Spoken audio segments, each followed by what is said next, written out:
പത്തനംതിട്ട കൂടൽമുറിഞ്ഞകല്ലിൽ ബസ്സും കാറും കൂട്ടിയിടിച്ച് മരിച്ച 3 പേരുടെ പോസ്റ്റ്മോർട്ടം നടപടികൾ പൂർത്തിയായി. വിശദാംശങ്ങളുമായി സുജു ടി ബാബു പത്തനംതിട്ടയിൽ നിന്ന് ചേരുന്നു. സുജു, 3 പേരുടെ പോസ്റ്റ്മോർട്ടം നടപടികൾ പൂർത്തിയായി. ഒരാളുടെ പോസ്റ്റ്മോർട്ടം നടപടികൾ പുരോഗമിച്ചുകൊണ്ടിരിക്കുന്നു. ഇതുമായി കൂട്ടിച്ചേർക്കാവുന്ന മറ്റു വിശദാംശങ്ങൾ കൂടി.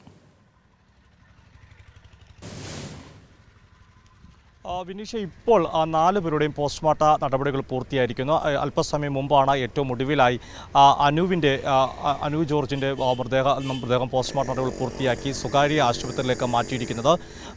ഇന്ന് പുലർച്ചെ 5 മണിയോടുകൂടി ഉണ്ടായ അപകടത്തിലാണ് ഒരു കുടുംബത്തിലെ 4 അംഗങ്ങൾ മരണപ്പെട്ടിരിക്കുന്നതിൽ അതിൽ വരന്മാരായിരിക്കുന്ന നവദമ്പതികളായിരിക്കുന്ന അനു ജോർജും അതുപോലെ തന്നെ അനു ബിജുവും അതുപോലെ അഖിൽ നിഖിലുമാണ് മരിച്ചിരിക്കുന്നത്.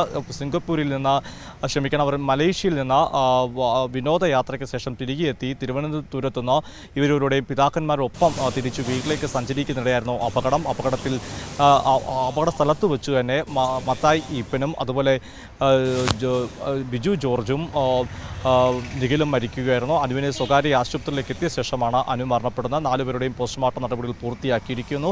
ഇനി ഇവരുടെ സംസ്കാര ചടങ്ങുകൾ നിഖിലിൻ്റെ സഹോദരി എത്താനുണ്ട്. നാട്ടിലേക്ക് എത്തിയ ശേഷം മാത്രമേ തീരുമാനമാകുകയുള്ളൂ. അപകട കാരണം ഡ്രൈവ് ചെയ്ത ബിജു ഉറങ്ങിപ്പോയതാകാമെന്നാണ് പോലീസിൻ്റെ പ്രാഥമിക നിഗമനം. വിനീഷ.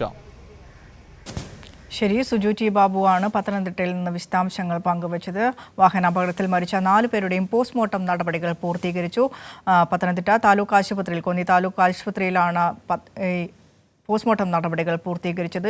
ശേഷം സ്വകാര്യ ആശുപത്രിയിലെ മോർച്ചറിയിലേക്ക് മൃതദേഹങ്ങൾ മാറ്റിയിട്ടുണ്ട്. സംസ്കാരം പിന്നീടായിരിക്കും. വിശദാംശങ്ങളാണ് സുജു പങ്കുവച്ചത്.